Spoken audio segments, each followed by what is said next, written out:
Olá pessoal, bem-vindos a mais um programa da nossa série Mundo em Debate. Eu sou o professor Marcelo Corrêa, mais uma vez aqui pelo Singular Ano Vestibulares, e eu escolhi hoje o tema Cúpula da Amazônia, meio ambiente, né? Meio ambiente, vocês sabem que é um assunto aí muito importante, muito cobrado nos nossos principais vestibulares.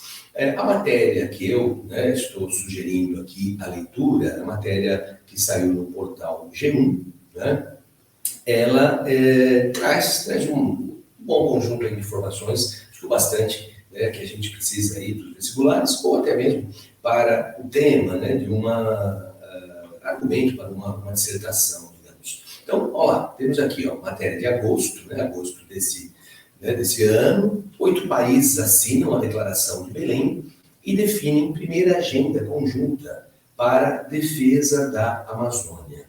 Bom, vamos lembrar também que essa cúpula, ela tem uma importância que é o Brasil de volta à agenda climática global.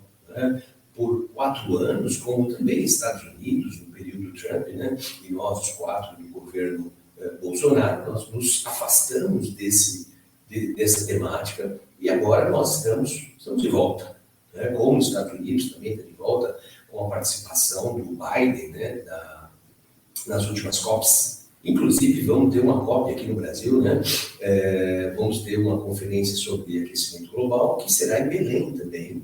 Essa, de agora, esse encontro é uma espécie de prévia para o grande encontro que será em Belém em 2025. Isso. Em 2024 nós vamos ter a reunião do G20 no Rio de Janeiro e em 2025 vamos ter uma COP em Belém. Então, o Brasil voltando nesse protagonismo em temas geopolíticos é algo muito importante. Então, temos aqui, entre outros pontos, presidentes, e não só presidentes, já falamos sobre isso, falaremos já. Presidentes concordaram em criar a Aliança Amazônica de Combate ao Desmatamento, mas não definiram meta única. Então, esse é um dos grandes problemas da complexidade toda nesses encontros. Como nas COPs também. É muito difícil estabelecer um cronograma. E como o número de países é um número bem mais reduzido, esperava-se algo um pouco além do que foi estabelecido. Como está aqui no finalzinho, cada país deve perseguir seus próprios objetivos. No Brasil, a meta é zerar o desmatamento até 2030. Então, cada país vai estabelecer uma meta e vai seguir. Não era isso o esperado, mas esse retorno do Brasil aí à temática ambiental já tem um grande peso. Olha aqui, Lula e 5 presidentes da região participam do evento em Belém. Aí, vocês têm a imagem, tem um pequeno texto. A Venezuela informou que uma infecção nos ouvidos impediria Maduro de participar da cúpula. No lugar veio o vice-presidente. E o Equador já havia dito também que enviaria um representante, mas não o próprio.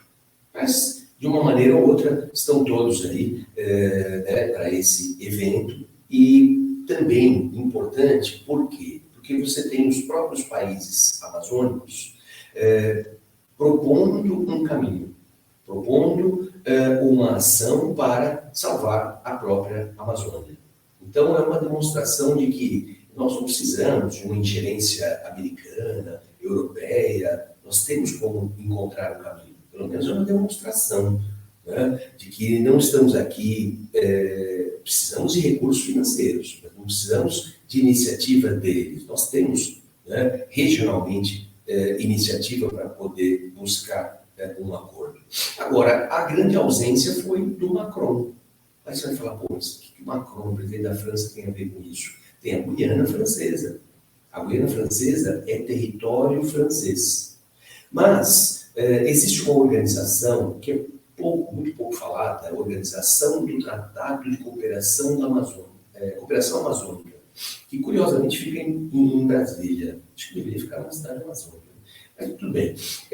Por uma regra desta organização, A Guiana Francesa, por não ser um país, e sim parte do território francês, ela não participaria, um representante da Guiana não participaria efetivamente.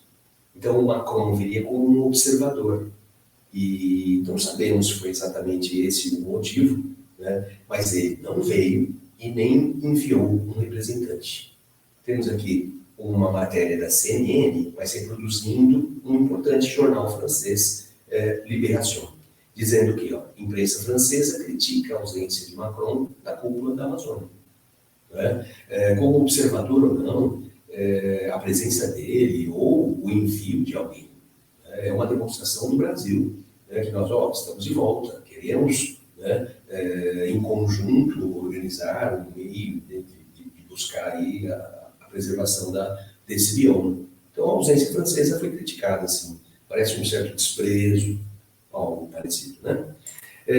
Aqui, documento batizado Declaração de Belém é o principal legado. Então, após, né, o encontro, finalizado o encontro, foi elaborado esse documento chamado Declaração de Belém, já que o encontro foi, né, Belém, capital do estado do Pará, onde os representantes aí, né, de Brasil, Bolívia, Colômbia, Equador, Guiana, aí o país Guiana, tá?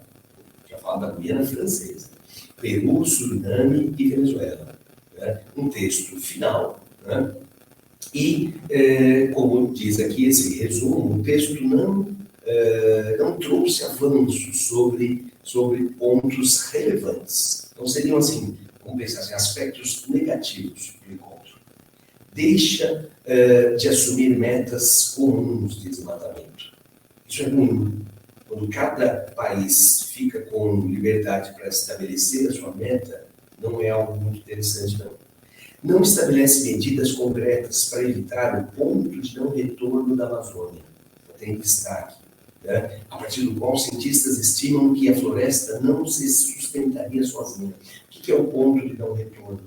É um conceito muito interessante, desenvolvido por alguns estudiosos, como o falecido James Lovelock, um dos maiores ambientalistas aí, dos últimos tempos. Né?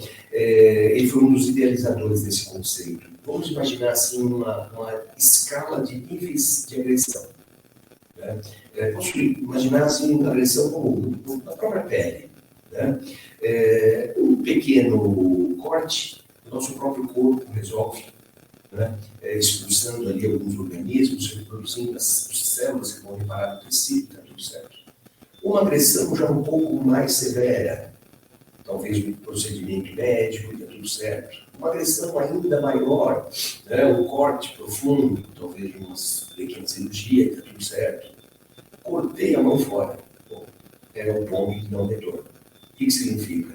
Aquele organismo foi agredido de uma maneira tão violenta que ele chegará ao óbito. Mas eu posso pensar numa intervenção cirúrgica bem agressiva e minha mão estará de volta. Mas ela nunca vai ser como era antes. Então é exatamente assim também com os biomas. A partir de um certo nível de agressão, eu posso esperar extinções em massa. Eu posso esperar a extinção do próprio bioma.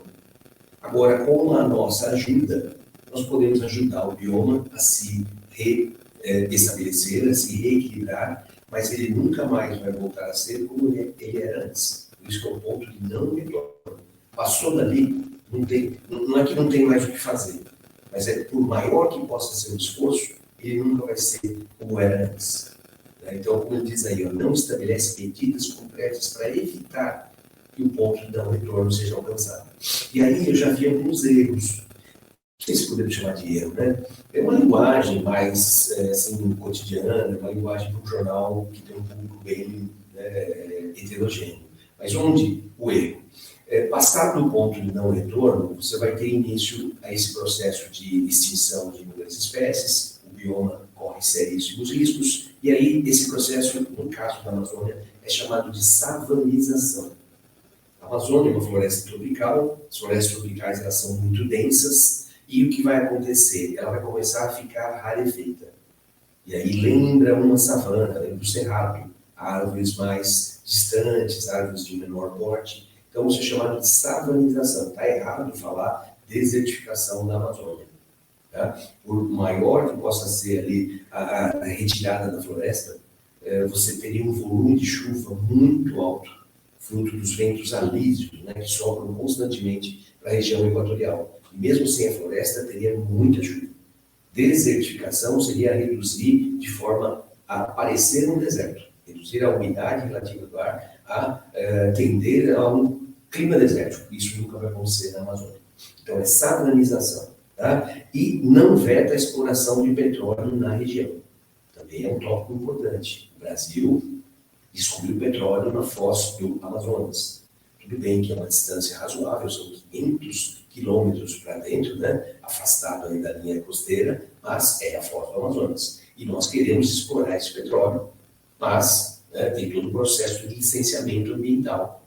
A Petrobras precisa aí mostrar, comprovar que a exploração de petróleo ali não compromete aquele ecossistema.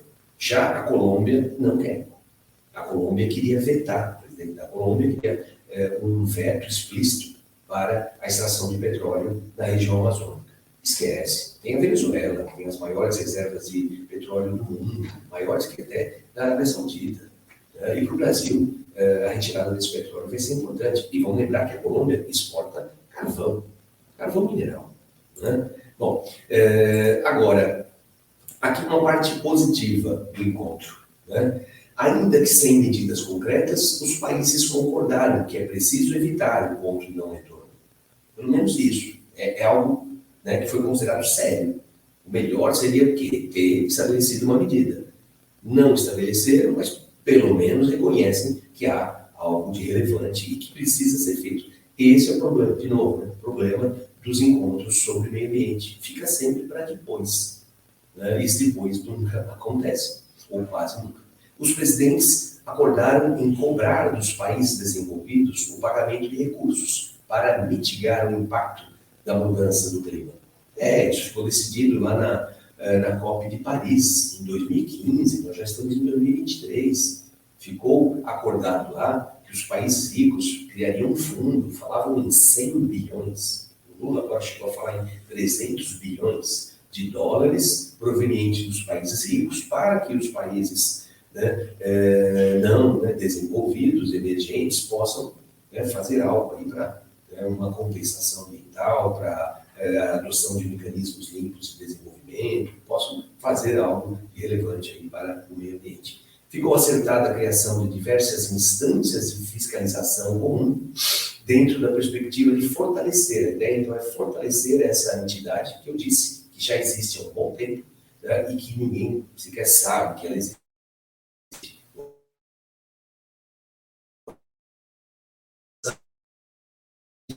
Pressionar os países ricos para conceder os recursos, lembrando que quando um país rico concede recurso, ele vai querer se intrometer na gestão dos recursos. Também é outra coisa a ser pensada. Né? Então, e outra coisa importante, destaca a necessidade de proteger territórios indígenas. É uma coisa que não se falava. Né? Então, vem ganhando relevância, talvez, em meio ao descaso, né, que o último governo promoveu aí com territórios indígenas, a exemplo do Yanomami. Claro que essas imagens circularam lá fora. Né? Então, tudo deixando claro, nós queremos também incluir a preocupação com as nações indígenas nessas nossas preocupações todas aqui. Legal, dá uma olhada, vê no mapa, vê os países em questão, pensa lá na Guiana Francesa e pontos positivos e pontos negativos desse encontro. E, sobretudo, o Brasil aí é um certo, não vamos exagerar, é um certo protagonismo em questões geopolíticas. É isso aí. Então, até o nosso próximo encontro. Tchau, tchau.